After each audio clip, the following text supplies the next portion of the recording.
태초에 말씀이 계시니 이 말씀은 곧 하나님이시고 하나님은 곧 예수 그리스도시라. 하나님께서 친히 육신의 몸으로 이 땅에 오셔서 우리를 죄악 가운데 구원하시고 말씀이 육신이 되어 성령으로 우리 가운데 거하심에 우리의 몸이 성전임을 알아 신령과 진정으로 거룩한 산 제사를 드리는 저희들 되게 하시옵소서. 죄와 허물로 죽을 수밖에 없는 저희를 예수님의 보혈로 구원하셨으니 이제 주님의 영광을 위하여 사용되게 하시고 하나님의 뜻에 따라 스데반 집사처럼 생명까지 내려놓는 믿음을 주시옵소서. 그리하여 하나님이 가장 기뻐하는 것이 무엇인지를 깨달아 그 길을 걷게 하시고 그 길은 고난의 길, 험한 길일지라도 주님이 우리와 동행함을 알아 성령의 은혜로 충만하여 기쁨으로 승리하게 하시옵소서. 특별히 기도하옵기는 40년의 목회를 마치고 필리핀 선교사의 길을 걷는 올로 목사님 위에 성령의 충만함을 주시어 말씀과 기도로 승리하며 많은 영혼을 구원하는 데 부족함이 없도록 영육간의 강건함으로 붙잡아 주시옵소서. 오늘 말씀을 들고 단위에 서시는 민경준 담임 목사님 위에 성령이 비둘기같이 내려와 주의 영이 임하여 살아있는 생명의 말씀만 선포하게 하시어 그 말씀이 하나님 말씀이 되어 우리의 심령이 변화받게 하시어 하늘의 비밀의 천국을 깨닫는 저희들 되게 하시옵소서.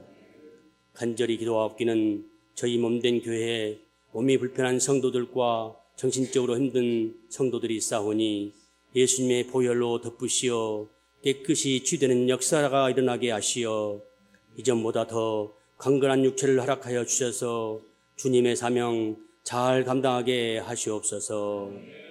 길이요 진리요 생명 되신 주님, 최선을 다하며 열심히 달려온 수험생들이 싸우니 그 부모님들의 간절한 마음을 헤아리시어 하나님 보시기에 가장 좋은 결과가 나오게 하시어 예수 그리스도의 생명을 만나는 시간들 되게 하시옵소서.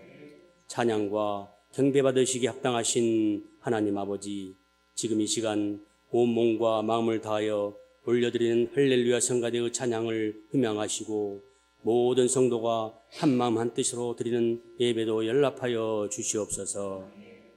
우리를 영원히 사랑하시는 예수님 이름으로 기도드립니다. 아멘.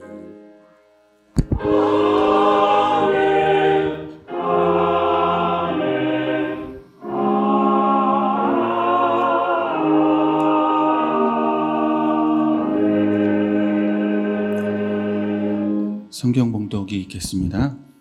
여호와의 종 모세가 죽은 후에 여호와께서 모세의 수종자 눈의 아들 여호수아에게 말씀하여 이르시되 내 종 모세가 죽었으니 이제 너는 이 모든 백성과 더불어 일어나 이 요단을 건너 내가 그들 곧 이스라엘 자손에게 주는 그 땅으로 가라. 내가 모세에게 말한 바와 같이 너희 발바닥으로 밟는 곳은 모두 내가 너희에게 주었노니. 오늘 본문을 가지고 내가 너희에게 주었노니라는 이 제목의 말씀을 함께 나누도록 하겠습니다. 하나님은 모세가 가장 절실하게 요구되어지는 순간 데려가십니다. 힘이 없어 부르신 것도 아니고 눈이 흐려 총명함을 잃은 것도 아니고 성경은 오히려 눈이 밝았다, 총명했다 말씀하고 기력은 쇠하지 않았다 이렇게 말씀하고 있습니다. 강건했다는 거죠. 그런데 하나님이 데려가시는 것입니다. 그렇다면 모세의 뒤를 이어 세워진 여호수아는 모세의 뒤를 이을 만한 그런 괜찮은 지도자인가? 성경이 여호수아를 설명하는 모습은 그렇지 않다는 것입니다. 지도자로서 갖추어야 할 강직함, 또 담대함, 이런 것이 보이지 않는 그런 자가 훌륭한 선대 지도자 뒤에 세워지게 되는 것입니다. 이해되지 않는 하나님의 일하심이죠. 가르칠 것이 있기 때문에 그렇습니다. 하나님의 일은 하나님이 하신다는 것입니다. 하나님께서 당신의 일을 주도하신다는 것입니다. 이것이 본문 3절 하반절에 기록된 말씀이에요. 내가 너희에게 주었노니. 가나안이라고 하는 이 약속의 땅은 모세가 주는 땅이 아니라는 거죠. 모세가 힘이 있고 강직하기 때문에 모세의 손을 빌어 하나님이 이스라엘 백성들에게 이 땅을 주신 것이 아니라는 거예요. 모세의 뒤에 세워진 여호수아를 통해서도 이 가나안은 주어지는 땅이 아니라는 것입니다. 오직 여호와 하나님께서 당신의 능력으로, 당신이 약속하신 대로, 당신의 의지와 열심으로 은혜 가운데 주어지는 땅이 바로 이 가나안이라. 하나님은 이것을 우리에게 가르치고 계시는 것입니다. 가나안은 하나님이 주신다라고 하는 이 말씀이 그렇다면 어떤 내용을 담고 있는가 좀 공부하듯 우리가 말씀을 이곳저곳 살피면서 한번 확인해 보겠습니다. 먼저 가나안에 대한 약속이 언제 주어졌는가입니다. 창세기 15장 12절에서 17절까지 함께 보겠습니다. 해질 때에 아브라함에게 깊은 잠이 임하고 큰 흑암과 두려움이 그에게 임하였더니 여호와께서 아브라함에게 이르시되 너는 반드시 알라. 내 자손이 이방에서 객이 되어 그들을 섬기겠고 그들은 400년 동안 내 자손을 괴롭히리니 그들이 섬기는 나라를 내가 징벌할지며 그 후에 네 자손이 큰 재물을 이끌고 나오리라. 너는 장수하다가 평안히 조상에게로 돌아가 장사될 것이요 네 자손은 4대 만에 이 땅으로 돌아오리니 이는 아모리 족속의 죄악이 아직 가득 차지 아니함이니라 하시더니 해가 져서 어두울 때에 연기나는 화로가 보이며 타는 횃불이 쪼갠 고기 사이로 지나더라. 아멘. 그리고 이어지는 말씀은 약속으로 주신 가나안이 어떤 곳인지를 구체적으로 설명하는 내용을 담고 있습니다. 애굽의 강에서부터 유브라데까지 너희가 밟는 곳을 다 줄 것이라. 이제 이 말씀이 17절 이후에 기록되어 있는 말씀입니다. 그러니까 이 가나안이라는 땅은 언제 약속으로 주어집니까? 아브라함 때에 약속으로 주어집니다. 내 자손들이 이방에서 객이 되어 400년을 살 것이고 큰 재물을 가지고 너희가 나올 것이라. 그리고 내가 너희에게 약속하는 그 땅을 너희가 취하게 될 것이라. 내 자손에게 주신다고 약속하십니다. 그리고 이 약속을 하나님이 확증해 주시는 거예요. 반드시 약속한 대로 너희를 구원할 것이고 가나안을 줄 것이라는 이 약속이 틀림이 없다는 것을 하나님은 흔히 말하는 횃불 언약으로 확증을 시켜 주십니다. 3년 된 암소와 암염소와 순양을 가져오게 하시고 중간을 쪼개어 놓으시는 거예요. 그리고 쪼개진 짐승 사이로 여호와의 횃불이 지나갑니다. 아브라함은 지나가지를 않습니다. 이 언약의 당사자가 누구입니까? 하나님과 아브라함이죠. 하나님과 아브라함이 언약을 맺고 있는 거예요. 쪼개진 고기 사이에 여호와의 횃불은 지나가는데 아브라함은 지나가지를 않습니다. 이것이 중요합니다. 이 언약에 대한 책임, 너희를 구원할 것이고 가나안을 너희 유업으로 줄 것이라는 이 약속에 대한 책임은 누가 지신다는 것입니까? 하나님이 지신다는 것입니다. 하나님께서 이 언약에 대한 책임을 지신다는 거예요. 비록 언약의 당사자인 아브라함이 이 언약에 대하여 실패하고 불순종한다 할지라도 이 언약을 이루는 그 일에 대한 책임의 짐은 내가 짊어진다. 너희가 실패하여 이 땅을 얻을 자격이 없어도 그 실패를 넘어서는 이 실패한 언약에 대하여 성취하시는 분은 하나님이라고 말씀하고 계시는 거죠. 이 약속이 지켜지지 않으면 쪼개진 짐승처럼 내가 쪼개질 것이라 말씀하고 계시는 거예요. 그만큼 이 언약에 대한 확증을 하나님은 당신의 생명을 걸고 아브라함과 약속하고 계시는 거죠. 그러니까 이 가나안은 누가 주시는 땅입니까? 하나님이 주시는 땅이라고 말씀하고 계시는 거예요. 우리가 노력해서 우리가 열심을 내서 얻는 땅이 아니고 하나님께서 약속하시고 그 약속에 대한 생명의 언약으로 책임을 지신다. 이렇게 말씀하고 있는 것입니다.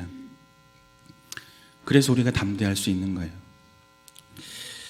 그런데 과연 그러한가? 하나님이 이 언약에 대하여 우리에게 책임을 묻지를 않으시는가? 이것을 우리가 한번 확인해 볼 필요가 있습니다. 우리 말씀을 한번 보겠습니다. 히브리서 11장 8절입니다. 믿음으로 아브라함은 부르심을 받았을 때에 순종하여 장래의 유업으로 받을 땅에 나아갈새 갈 바를 알지 못하고 나아갔으며. 아멘. 성경을 이해하는 데 있어서 아브라함을 아는 것은 굉장히 중요한 의미를 갖습니다. 로마서 4장 11절을 보면 아브라함을 믿음의 조상이라 이렇게 말씀하고 있어요. 이 말씀은 혈통에 관하여 말씀하시는 내용이 아닙니다. 아브라함은 모든 믿는 자의 모형이고 또 원형이고 표준이고 기준이라는 거예요. 모든 믿는 자의 표본으로 하나님은 아브라함을 세우셨다고 말씀하고 계시는 거예요. 그러니까 아브라함을 구원하시는 방식대로 누구도 구원하십니까? 우리도 구원하신다는 거예요. 아브라함을 하나님이 인도해 가신 대로 우리도 하나님이 인도해 가신다는 거예요. 하나님께서 아브라함을 이삭을 바칠 수 있는 자리에 세우신 것처럼 우리에게도 동일한 목적을 가지고 오늘도 일하시는 분이 하나님이라는 거죠. 무엇으로 이것을 알리십니까? 아브라함에게 행하신 것으로 오늘 우리의 인생 가운데 되어질 일들을 모형으로, 원형으로 가르쳐주고 계신다는 거죠. 그러니까 가나안을 얻는 것도 이와 다르지 않다는 것입니다. 아브라함이 가나안을 얻는 방식으로 이스라엘도 가나안을 얻게 될 것이고, 아브라함이 가나안을 얻은 방식대로 오늘 저와 여러분이 영적인 가나안, 저 하나님 나라를 얻게 될 것이라고 말씀하고 계시는 것입니다. 그런데 히브리서 기자가 이렇게 설명하죠.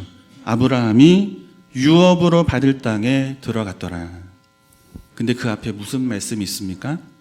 순종하여라고 말씀하고 있어요. 아브라함이 순종하여 유업으로 얻을 땅에 들어가게 됐다. 이것이 히브리서 기자가 성경이 설명하고 있는 내용입니다. 하나님이 주신 땅이 아니라 아브라함의 지극한 순종이, 아브라함의 대단한 결심과 의지가 쟁취한 땅인 것처럼 그렇게 성경은 설명하고 있는 것입니다. 그렇다면 이 문제를 어떻게 해결해야 하는가? 이 가나안이라는 것은 과연 하나님이 주시는 땅인가? 아니면 순종이라는 의지와 결단 속에 쟁취하는 땅인가? 이 문제를 우리가 해결해 가야 하는 것입니다. 한번 확인해 보겠습니다. 사도행전 7장 2절에서 4절까지 말씀입니다. 스데반이 이르되 여러분 부형들이여 들으소서.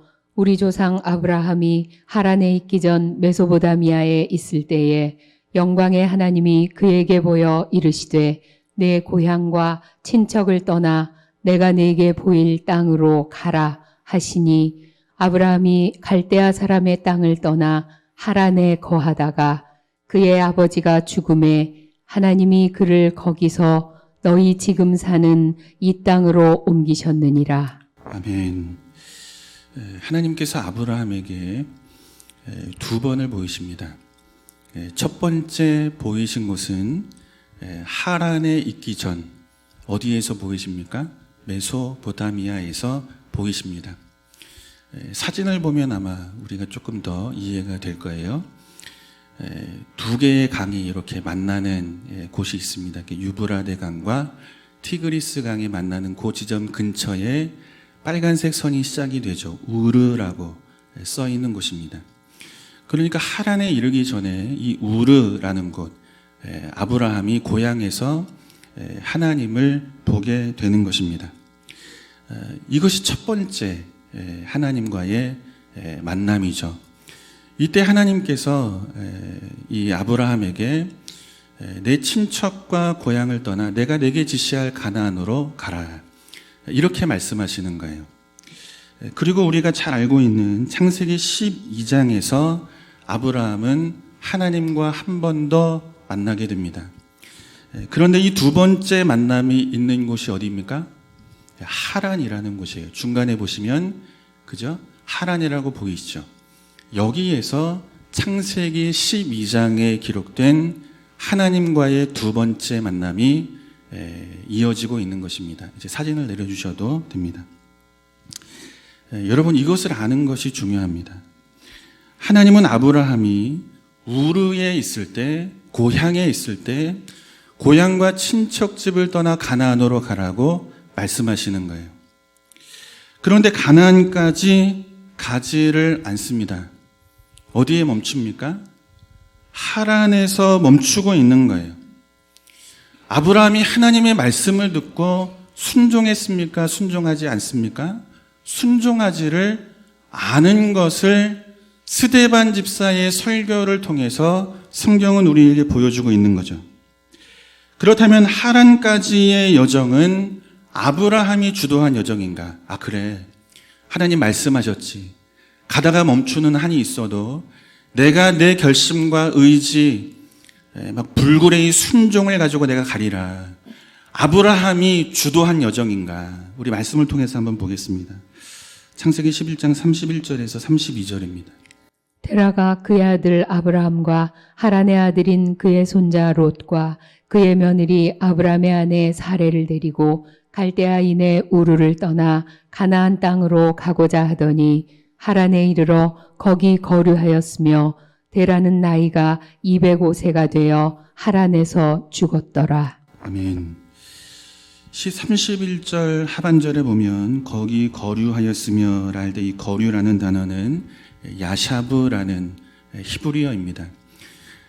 잠시 머물다 이런 뜻이 아니에요. 집을 짓고 농사를 짓고 여기서 행복하게 살리라. 그 땅에 정착하다라고 하는 의미를 가진 단어가 바로 이 거류하다, 야샤브라는 단어입니다. 우르를 떠난 이 아브라함이 하란에 정착하게 되는 거죠. 가나안에 대한 목표를 잊고 있는 것입니다. 그렇다면 이 하란을 향하여 가는 이 여정은 그럼 누가 이끌어간 여정인가? 주어가 누구입니까? 31절 시작이 누구로 되어 있습니까? 데라가라고 기록하고 있는 거예요. 아브라함이 주도한 여정이 아니라는 것입니다. 가나안까지 가는 것도 실패했지만 중간에 있었던 이 하란까지 가는 여정도 아브라함이 주도한 여정이 아니라 아버지 데라가 주도해서 끌고 가는 여정인 거예요. 그런데 그곳에 도착한 아브라함이 한 일이 뭡니까? 장막을 치고 농사를 짓고 어떻게 하면 이 땅에서 행복하게 살까? 이것을 고민하며 그 땅에 정착하고자 했던 것이 아브라함이었던 것을 성경은 우리에게 보여주고 있는 거죠. 이처럼 아브라함이 하나님의 부르심을 받고 고향을 떠나 가나안을 향해 가는 모든 여정 속에 아브라함의 순종의 모습은 확인되지를 않는다는 것입니다. 히브리서 기자가 말하고 있는 것처럼 순종하여 장래의 유업을 얻었다라고 하는 이 말씀이 아브라함의 인생을 펼쳐놓으면 확인되지가 않는 거예요. 그런데 성경은 아브라함이 가나안에 들어간 그 일을 순종으로 라는 말씀으로 설명하고 있는 거죠. 그렇다면 이것이 어떤 의미를 가지고 있는가? 우리 말씀한 것을 또 보겠습니다. 로마서 5장 19절입니다. 한 사람이 순종하지 아니함으로 많은 사람이 죄인 된 것 같이 한 사람이 순종하심으로 많은 사람이 의인이 되리라. 아멘. 여러분, 누가 순종합니까? 한 사람, 예수가 순종을 하십니다. 그런데 누가 의인이 됩니까? 순종한 자가 의인이 되지 않고 순종하지 않은 많은 자들이 의인이 되었다고 말씀하고 있는 거예요. 여러분, 이것을 우리는 은혜라는 말로 설명하는 것입니다. 구원을 위해 내가 한 것은 없는 거예요. 영원한 생명을 얻기 위해 내가 한 일은 없는 거예요. 영적인 가나안을 얻기 위해 내가 그 어떤 열심과 대단한 결심을 가지고 불굴의 의지를 가지고 뚫고 지나간 것도 아니라는 것입니다. 한 것이 있다면 죄인으로 죄를 지으며 산 것이 우리가 하나님 앞에 꺼내놓을 수 있는 인생의 전부라는 거죠. 모든 일은 주님이 하셨다는 거예요. 십자가를 지신 일도, 고난을 당하신 일도, 고통과 괴로움과 수치를 당하신 일도, 모든 것은 다 주님이 하신 일이라는 거죠. 그런데 영광은 누가 받습니까? 아무것도 한 것이 없는 우리의 인생. 죄인으로 죄만 지으며 살다 영원히 심판을 받아도 아무런 할 말이 없는 인생. 그런 인생 앞에 모든 영광을 부어주고 계시는 것입니다. 여호와의 이름의 영화로움이 여기에 있는 거예요. 우리가 한 것은 아무것도 없는데 그런 우리의 인생 앞에 하나님이 당신의 은혜로 우리를 불러주고 계시는 것입니다. 이 은혜의 원리 안으로 하나님은 아브라함을 부르신 거죠. 내가 한 것은 아무것도 없는데 하나님이 다 하시고 하나님이 다 하신 일을 내가 한 일인 것처럼 하나님은 이스라엘을 부르시고 그분의 은혜 안으로 저와 여러분을 부르시고 있다는 것입니다. 여러분, 아브라함의 인생을 가만히 한번 보십시오. 아브라함이 가나안에 들어가기까지 한 일이 무엇입니까? 내가 너에게 보이는 땅으로 가라. 하나님의 말씀을 듣고도 순종하지를 않아요. 하란에서 멈추는 것입니다. 거기에서 집을 짓고 행복하게 살겠다는 것입니다. 여러분, 오늘 우리의 모습과 다르지 않습니다. 그죠? 오늘 우리가 우리의 인생의 장막을 어디에 피고 삽니까? 우리가 갈 곳은 주의 나라요 영적인 가나안이라. 그 가나안 영원한 생명을 주시는 분은 하나님이라. 하나님의 이름이 영화로우십니다. 이 찬양과 믿음의 고백이 우리에게 있지만 정작 우리가 장막을 펼치는 곳은 어디에 있습니까? 하나님 앞에 장막을 피고 살아갑니까? 세상 가운데 장막을 피고 살아갑니까? 하나님의 말씀이 생명인데 그 말씀 앞에 우리가 집을 짓고 그 안에서 행복을 누리고 은혜 베푸신 하나님 앞에 감사와 예배와 찬양을 드리며 살고 있습니까? 아니면 여전히 세상의 힘인 이 물질 앞에 장막을 치고 어떻게 하면 이 물질을 더 얻을까? 이것으로 행복할까? 이것으로 하나님을 대신하는 그런 인생의 길을 오늘 살아가고 있습니까? 우리의 인생이 이와 다르지가 않은 거예요. 가나안이 어느 곳인지 알잖아요.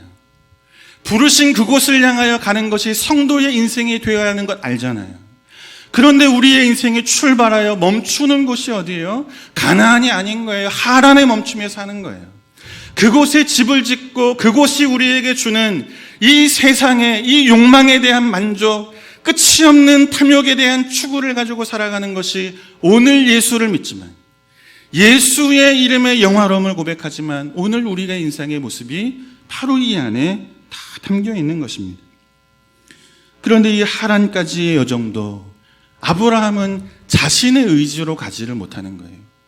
아버지에게 끌려가고 있는 것입니다. 여러분 어디 이뿐입니까? 아브라함의 생애를 열어보면 이 순종이라는 말과는 거리가 너무 먼 인생이죠.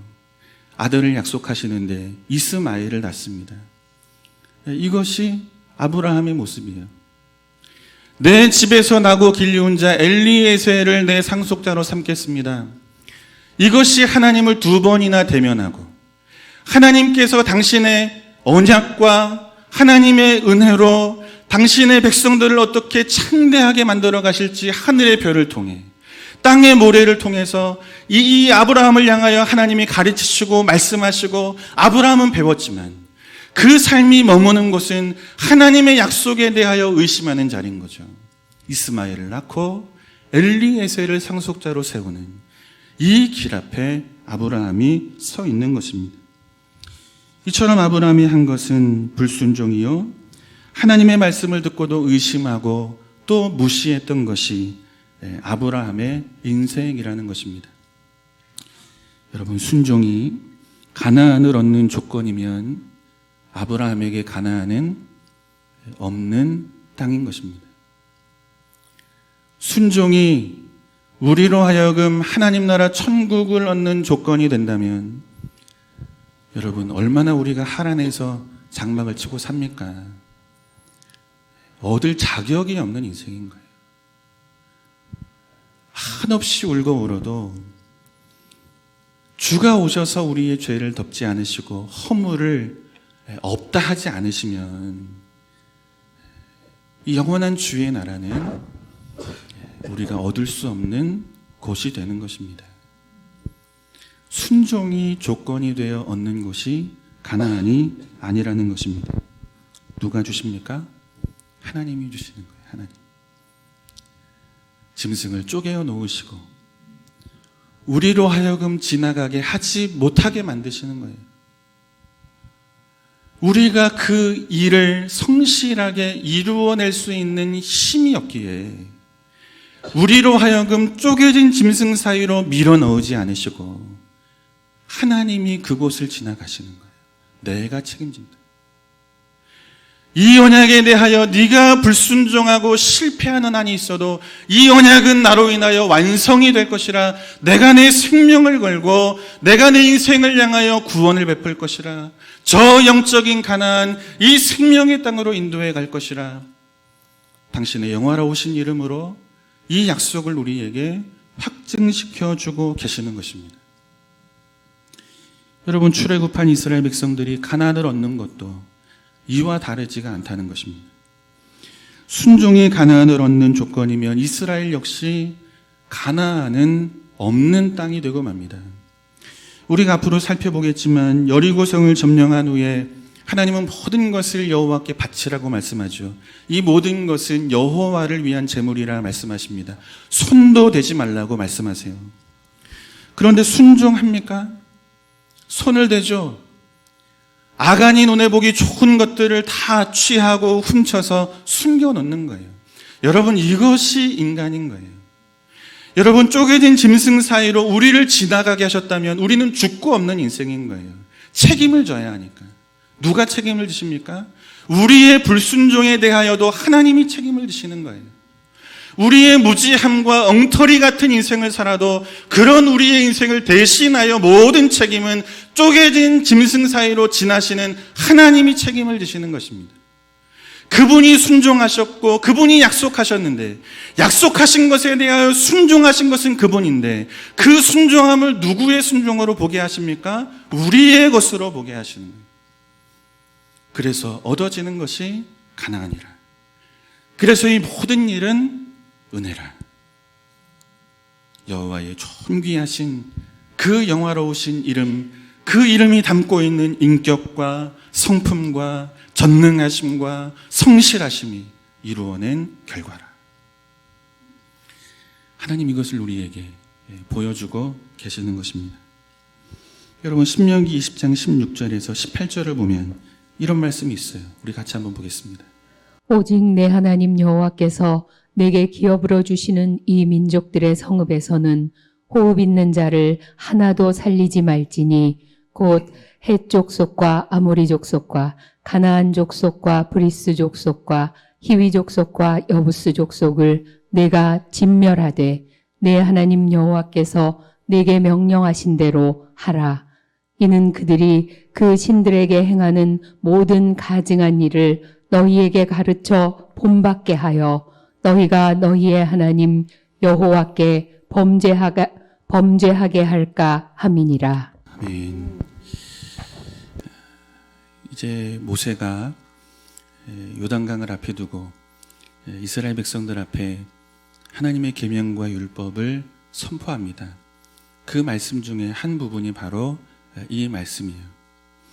그런데 모세의 뒤를 이어 이스라엘의 지도자가 된 여호수아가 여호수아 8장에서 모세를 통하여 낭독되어진 모든 율법의 말씀을 이스라엘 백성들 앞에 다시 낭독하였고 모든 자들이 여호와의 말씀과 율법을 들었다고 말씀하고 있습니다. 이 말씀이 여호수아 8장에서도 짧은 문장으로 설명되지만 그 문장 속에 담겨있는 많은 내용과 깊이는 바로 이 신명기에 나오는 모든 말씀이 다 들어가 있는 거죠. 이 말씀을 지금 여호수아가 이스라엘 백성들 앞에 낭독하고 선포했다고 여호수아 8장이 기록하고 있는 거예요. 그런데 이어지는 여호수아 9장을 보면 어떤 사건이 벌어집니까? 가나안 부족 중에 하나인 기브온 사람들과 화친하는 장면을 보여주고 있어요. 가나안 부족과 화친하지 마라. 그들을 진멸하라. 혹시라도 그들이 이방신을 섬겼던 가증한 일을 너희가 본받아 너희가 여호와 앞에 범죄할까 염려함이라. 하나님이 주신 율법의 말씀을 여호수아 8장에서 이스라엘 모든 백성들이 듣는 거예요. 이 율법의 말씀을 낭독한 자가 여호수아인 거예요. 그런데 그 말씀을 낭독한 여호수아가 여호와께 묻지를 않습니다. 여호수아 9장의 말씀을 보면 기브온 사람들의 행색에 속아서 여호와께 묻지도 않고 이들과 화친하는 장면을 보여주고 있는 거예요. 놀랍죠? 인생이 이와 같다는 거예요. 쪼개진 고기 사이로 우리를 지나게 하셨으면 방법이 없는 거예요.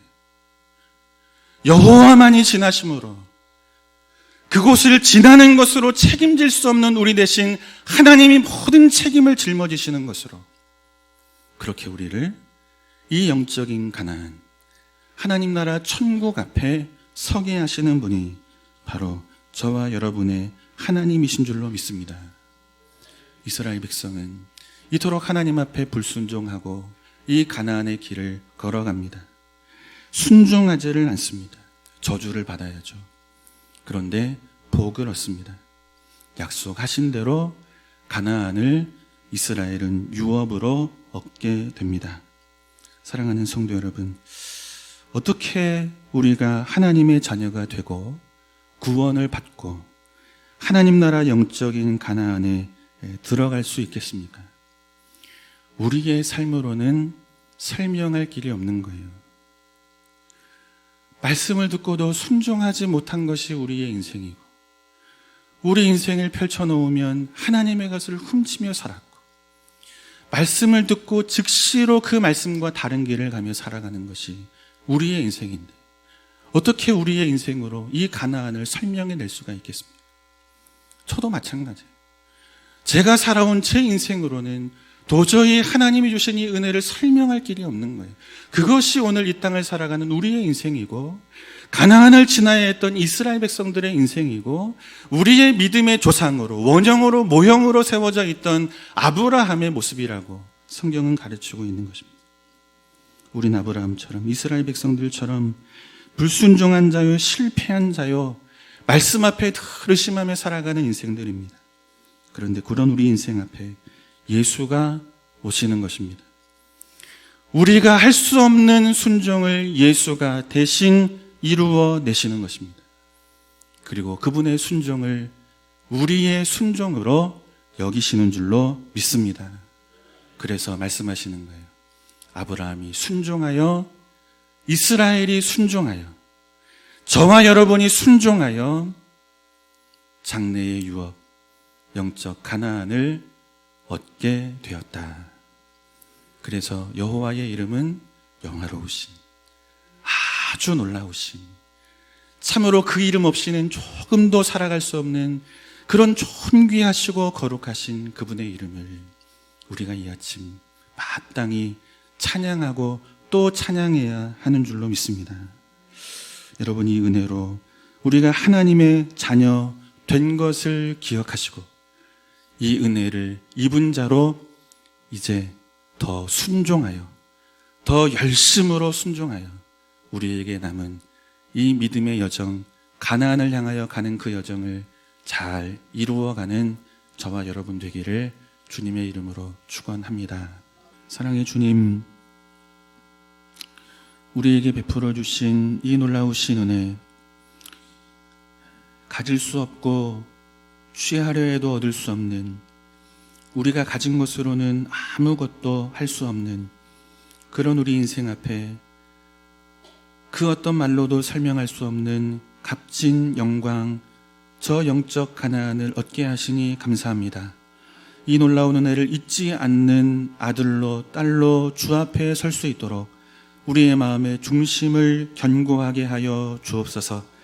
이 은혜를 아는 자로 이제는 주 앞에 화답하며 베푸신 그 은혜 앞에 순종으로 또 헌신으로 열심으로 그렇게 달려가는 우리의 인생 되기를 원합니다. 하나님 힘주시고 성령 충만하게 하셔서 모든 삶이 존귀하시고 영화로우신 주의 이름을 높이는 삶으로 우리의 삶이 회복되어져 가도록 축복하여 주옵소서. 하나님 앞에 드린 귀한 예물 기억하여 주시고 이 물질 위에 담겨있는 기도의 제목을 주님 들으시고 응답하여 주시고 물질이 흘러가는 곳마다 하나님의 영광만이 나타나도록 하나님 사용하여 주옵소서. 선교지에 계신 원로 목사님, 우리 원로 목사님 사모님을 주님 기억하여 주시고 성령 충만하게 하시고 영과 육을 강건하게 붙잡아 주셔서 사역의 모든 시간과 여정 속에 조금도 모자람이 없게 하시고 함께 동역해가는 현지에 계신 선교사님들과 많은 현지 목사님들에게도 여호와의 이름의 권세를 덧입히셔서 주의 능력이 나타나도록 하나님 함께하여 주옵소서. 이제는 우리 구주 예수 그리스도의 은혜와 우리 아버지 하나님의 말로 다할 수 없는 그 풍성하신 사랑하심과 성령님의 교통하심과 인도하심이 하나님을 예배하는 모든 성도들 머리 위에, 가정 위에, 자녀 위에, 세우신 한국교회와 우리 성현교회 위에, 필리핀 선교지 위에 이제로부터 영원토록 함께 있을지어다. 아멘.